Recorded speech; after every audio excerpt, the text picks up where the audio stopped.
أعوذ بالله من الشيطان الرجيم. بسم الله الرحمن الرحيم. قل هذه سبيلي أدعو إلى الله على بصيرة أنا ومن اتبعني وسبحان الله وما أنا من المشركين. دعوت توحید کے سلسلے میں ایک آیت وہ یہ ہے کہ توحید کی طرف آپ نے لوگوں کو دعوت کیسے دینی ہے، شرک سے خود منع ہونا ہے اور دوسروں کو کیسے منع کرنا ہے، چاہے آپ مسلمان ممالک میں ہوں یا آپ کفار کے ممالک میں ہوں. جب آپ کفار کے ممالک میں ہوں گے تو وہاں پر اس چیز کی ضرورت بہت زیادہ ہوتی ہے کہ آپ نے کس طریقے سے لوگوں کو دعوت دینی ہے. اور جب انسان دوسرے کو دعوت دے گا تو پہلے وہ خود علم سیکھے گا، نہ یہ کہ دوسرے کو تو دعوت دے لیکن خود آپ کے پاس علم نہ ہو. تو اس کا نقصان پھر یہ ہوگا کہ دوسرا انسان آپ کے ذہن میں شبہات ڈال دے گا. پھر آپ کے پاس جو پہلے علم نہیں ہے تو آپ الٹا اس کے پیروکار بن جائیں گے، اپنا دین بھی آپ معاذ اللہ چھوڑ دیں گے. تو انسان دین کی طرف دعوت دے علم کی بنیاد پر. اور یہ سورہ یوسف کی آیت ہے. اس میں اللہ رب العالمین نے اپنے نبی سے یہ فرمایا ہے کہ قل، اے نبی ان لوگوں سے کہہ دیجئے، ہذہ سبیلی، اے لوگوں یہ میرا طریقہ ہے دعوت دینے کا، ادعو الی اللہ، اور میں دعوت جو ہے اللہ کی طرف دے رہا ہوں. اس لیے نہیں دے رہا کہ میری پارٹی زیادہ ہو جائے، میرے تابع دار زیادہ ہو جائیں. آج کل یہ بڑی مصیبت ہے. کوئی شخص حق بات بھی کہتا ہے تو مقصد یہ ہوتا ہے کہ ہماری جو تنظیم ہے یہ بڑی ہو جائے، لوگ چندہ ہمیں دینا شروع کر دیں وغیرہ وغیرہ. مقصد یہ ہوتا ہے. تو اگر یہ مقصد ہے تو آپ کی دعوت جو ہے وہ ضائع ہے، کوئی فائدہ اس کو نہیں ہوگا، آپ کو نہیں ہوگا، ثواب نہیں ملے گا آپ کو. تو فرمائے کہ یہ دو کام ہونے چاہیے. ایک تو آپ نبی کے طریقے پر دعوت دو گے، قل ھذہ سبیلی، جو نبی کا طریقہ ہے اس طریقے پر آپ نے دعوت دینی ہے. ادعو الی اللہ، دعوت جو ہے وہ اللہ کی طرف دینی ہے، نہ یہ کہ اپنی پارٹی کی طرف کہ میری پارٹی کے لوگ زیادہ ہو جائیں. علی بصیرۃ، آپ نے دعوت جو دینی ہے علم کی بنیاد پر دینی ہے. یہ نہیں کہ ساری عمر میں یہاں پر اپنی دکان میں کام کرتا رہا، اب میں اللہ کے راستے میں نکل کے لوگوں کو اللہ کی دعوت دوں گا. بھلا آپ نے کیا سیکھا ہے کہ آپ اللہ کے راستے میں نکل کے دعوت دیں گے؟ پہلے آپ کچھ سیکھیں تو صحیح. آپ صلی اللہ علیہ وسلم کے آپ وارث بنیں تو اس کے بعد آپ صلی اللہ علیہ وسلم کی میراث لوگوں تک پہنچائیں گے. نہیں تو آپ خود بھی جو ہے انسان اس سے گمراہ ہو جاتا ہے اور دوسروں کو بھی پھر وہ گمراہی کے غلط راستے پر وہ لگا دیتا ہے اور اس کو پتہ بھی نہیں چلتا کہ میں کیا بول رہا ہوں. تو علم کی بنیاد پر دعوت ہونی چاہیے. تو آپ اور پھر اللہ رب العالمین نے فرمایا کہ انا ومن اتبعنی، اے نبی ان سے کہہ دو کہ میں اور جو میرے تابع دار ہیں ہمارا یہ طریقہ ہے کہ ہم اللہ کی طرف دعوت دیتے ہیں اور ہم علم کی بنیاد پر دعوت دیتے ہیں. تو یہ کام ہونا چاہیے.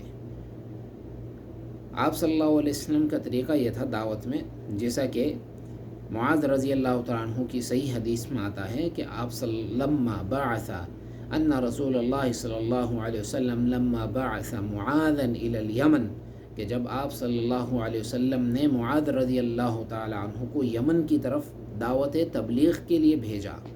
یمن میں عیسائی لوگ تھے، اہل کتاب تھے. فرمایا کہ انک تأتی قوما من اہل الکتاب، اے معاذ تم اہل کتاب کے ایک گروہ کے پاس جا رہے ہو. یعنی وہ لوگ جو ہیں وہ اہل کتاب ہیں، کافر وہ نہیں ہیں، آگ کے پجاری نہیں وغیرہ، وہ کیا ہیں؟ اہل کتاب ہیں. تو تم نے ان کو دعوت دینی ہے. دعوت کیسے دینی ہے؟ سب سے پہلے تم نے ان کو یہ دعوت دینی ہے کہ فَلْيَكُنْ أَوَّلَ مَا تَدْعُوهُمْ إِلَيْهِ شَهَادَةُ أَن لَا إِلَٰهَ إِلَّا اللَّهُ. سب سے پہلے ان کو کلمہ توحید کی دعوت دو.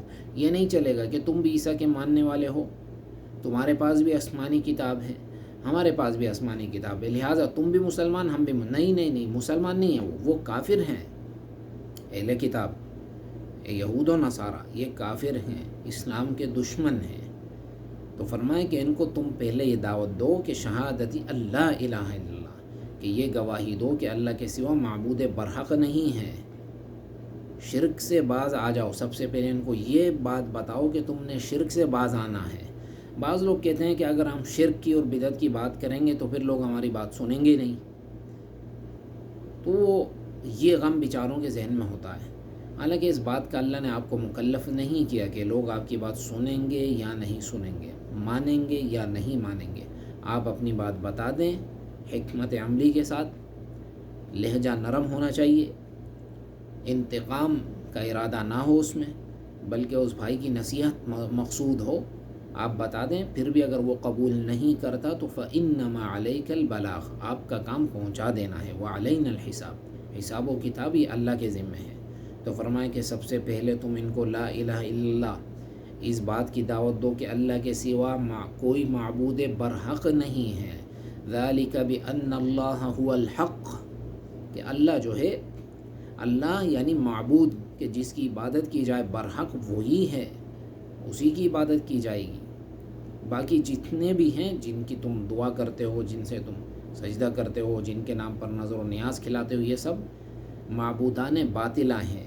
تو فرمائیں کہ اس چیز کی دعوت دو۔ اور ایک روایت میں آتا ہے کہ اِلیٰ أَن یوحدوا اللہ، سب سے پہلے ان کو اس بات کی دعوت دو کہ وہ اللہ کی توحید کریں۔ توحید اللہ کو وہ ایک مانے ہر چیز میں، دعا میں، مدد میں، ہر چیز میں، کھانا اللہ کی رضا کے لیے کھلائیں، ہر چیز میں وہ اللہ کا شریک نہ ٹھہرائیں۔ تو اس چیز کی دعوت دو۔ وہ نہ مانتے ہیں تو وَمَنْ ضَلَّ فَإِنَّمَا يَضِلُّ عَلَيْهَا، جو گمراہ ہوگا اس کی گمراہی، اس کا نقصان اسی کو پہنچے گا۔ فرمائے کہ شہادت اللہ الہ الا اللہ اس کی دعوت دو۔ فَإِنْهُمْ أَطَاعُوكَ لِذَلِكَ، اگر یہ بات انہوں نے تسلیم کر لی آپ سے تو پھر فَعَلِمْهُمْ أَنَّ اللَّهَ افْتَرَضَ عَلَيْهِمْ 5 صَلَوَاتٍ، تو اللہ نے یہ بات ان کو بتاؤ کہ اللہ نے تم پر 5 نمازیں دن اور رات میں فرض کی ہیں، یہ تم نے پڑھنا پڑیں گی، فرض ہیں تمہارے اوپر۔ اور پھر فرمائے کہ فَإِنْهُمْ أَطَاعُوكَ لِذَلِكَ فَعَلِمْهُمْ أَنَّ اللَّهَ افْتَرَضَ عَلَيْهِمْ صَدَقَةً تُؤْخَذُ مِنْ أَغْنِيَائِهِمْ وَتُرَدُّ عَلَى فُقَرَائِهِمْ، اللہ نے ان پر زکوٰۃ فرض کی ہے۔ نماز کا بھی اقرار کر لیں تو زکوٰۃ کا ان کو بتاؤ کہ تم پر زکوٰۃ فرض ہے، اور اگر یہ زکوٰۃ کا مسئلہ بھی وہ مان لیں تو فَإِيَّاكَ وَكَرَائِمَ أَمْوَالِهِمْ، زکوٰۃ تو ان سے وصول کرنا، لیکن زکوٰۃ کے وقت جو ان کا بہترین مال ہے وہ آپ نہ لینا ان سے، اچھا مال لے لو نہیں، جو درمیانہ مال ہے وہ آپ لیں زکوٰۃ کے اندر ان سے، وہ آپ ان سے لیں۔ باقی آپ کو یہ چاہیے کہ آپ اچھی چیز اللہ کے راستے میں دیں، لیکن جو لینے والا آیا ہے وہ درمیانی چیز لے گا۔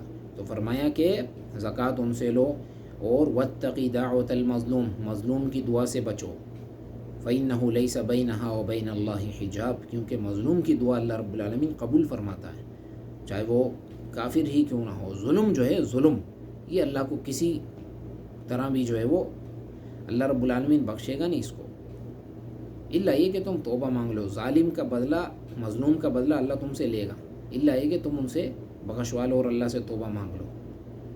تو فرمایا کہ ظالم نہ بننا، ظالم یعنی ظلم کسی کو پر مت کرنا کہ ان کا اچھا مال لے لو۔ یہ معاذ رضی اللہ تعالیٰ عنہ کو آپ صلی اللہ علیہ وسلم نے تعلیم دی، یہ نہیں کہا کہ جا کے تم ان کو یہ اتنے نمبر سکھانا، ان کو اکرام مسلم کا کہنا وغیرہ وغیرہ، یہ ساری چیزیں بعد میں آئیں گی جب وہ اسلام میں داخل ہو جائے گا۔ اسلام کے بنیادی ارکان جو ہیں، توحید کا اقرار وہ کر لے، شرک سے وہ بچ جائے، اس کے بعد جو ہے آداب مسلم، اکرام مسلم، یہ ساری چیزیں بعد میں آئیں گی۔ تو فرمائے کہ پہلے کام یہ ہے کہ تم انہیں توحید کی دعوت دو، شرک سے منع کرو، نماز کا ان کو بتاؤ، زکوٰۃ کا ان کو بتاؤ، حج بھی بعد میں آئے گا۔ تو جب یہ چیزیں ہو جائیں گی تو پھر روزہ اور حج، یہ وہ بھی روزہ بھی رکھے گا، رمضان آئے گا تو حج واجب ہو جائے گا تو وہ حج بھی کرے گا۔ تو فرمایا کہ یہ کام کرو۔ اور دوسرا، توحید کی طرف دعوت دینے کے بارے میں ایک دوسری حدیث ہوئی ہے کہ آپ صلی اللہ علیہ وسلم نے علی رضی اللہ تعالیٰ عنہ کو غزوہ خیبر میں جب یہود کی طرف بھیجا تو ان سے یہ کہا کہ جب تم ان کی طرف جاؤ تو سب سے پہلے ان کو اسلام کی دعوت دینا، یہودیوں کو بھائی اسلام لے آؤ، تمہیں کچھ نہیں کہا جائے گا، اور اگر وہ نہ مانے تو پھر تم ان سے جہاد کرنا۔ تو جہاں بھی انسان جائے گا سب سے پہلے دعوت اسلام کی طرف دے گا اور کلمہ توحید کی طرف دعوت دے گا، شرک سے لوگوں کو منع کرے گا۔ آپ صلی اللہ علیہ وسلم نے فرمایا کہ واللہ فواللہ لأن یہدی اللہ بک رجلا واحدا خیر لک من حمر النعم۔ اے علی، اللہ کی قسم، اگر اللہ تمہاری بدولت ایک آدمی کو بھی ہدایت دے دے، یعنی تمہاری کسی اچھی بات کی وجہ سے اگر ایک آدمی بھی ہدایت پر آ گیا، خیر لک من حمر النعم، یہ تمہارے لیے 100 اونٹ تمہیں دے دیے جائیں سرخ رنگ کے۔ موجودہ زمانے میں کوئی مہنگی گاڑی تمہیں 100 گاڑیاں دے دی جائیں، مہنگی قسم کی جو گاڑیاں ہیں، فرمایا کہ اس سے زیادہ تمہارے لیے سعادت کی بات ہے یہ۔ تو کسی شخص کا آپ کے ہاتھ ہدایت پر آنا یہ کوئی معمولی بات نہیں ہے، یہ آپ کے لیے صدقہ جاریہ ہے۔ تو انسان خود بھی دین اسلام سیکھے گا، بالخصوص اسلام کے جو 5 ارکان ہیں، کلمہ توحید اور نماز، زکوٰۃ، روزہ اور حج، یہ خود بھی انسان ان کے احکام سیکھے گا اور دوسروں کو دعوت دے گا، شرک سے منع کرے گا۔ تو اس طرح یہ آپ کے لیے صدقہ جاریہ ہوگا، اور آپ صلی اللہ علیہ وسلم کا جو کام ہے آپ بھی اس میں سے گویا کچھ نہ کچھ حصہ لے رہے ہیں دعوت میں، تو آپ کا اس میں ایک حصہ ہوگا۔ واللہ اعلم وصلی اللہ علی نبینا وسلم۔